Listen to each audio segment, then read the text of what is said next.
غين পেশ غو فا পেশ ফু قاف পেশ কু কাফ পেশ কু লা। আসসালামু আলাইকুম ওয়া রাহমাতুল্লাহি ওয়া বারাকাতুহু।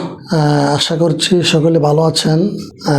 দেখতে দেখতে আমরা নবম পর্বে চলে আসলাম। আজকে আমরা জবর দিয়ে উচ্চারণ শিখব কিছু এবং শব্দ গঠন করব।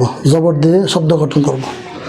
যেমন হামজা জবর আ, হা জবর হা আহা, দাল জবর দা আহাদা আহাদা, ত জবর ত, লাম জবর লা ত লা, বা জবর বা তলাবা, বা জবর বা তলাবা তলাবা, জিম জবর জা, মিম জবর মা, আইন জবর আ, জামা জামা জামা,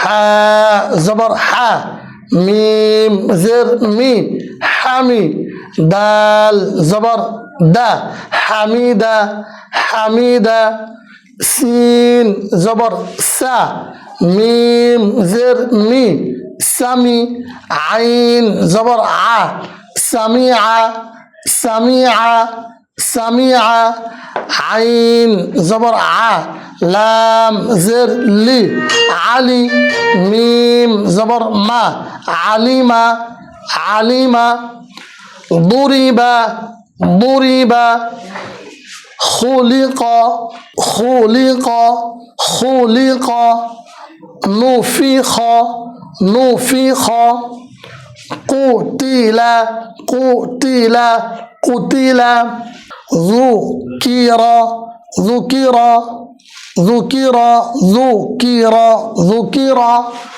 তো আমরা এভাবে জবরজের পেশ দিয়ে শব্দ গঠন করব। যদি আমরা জবরজের পেশ দিয়ে শব্দ গঠন করি তাহলে ইনশাআল্লাহ কোরআনুল কারীম তেলাওয়াত করার জন্য আমাদের জন্য অনেক সহজ হবে। আসুন আমরা বেশি বেশি করে প্র্যাকটিস করি। আসসালামু আলাইকুম ওয়া রাহমাতুল্লাহি ওয়া বারাকাতুহু।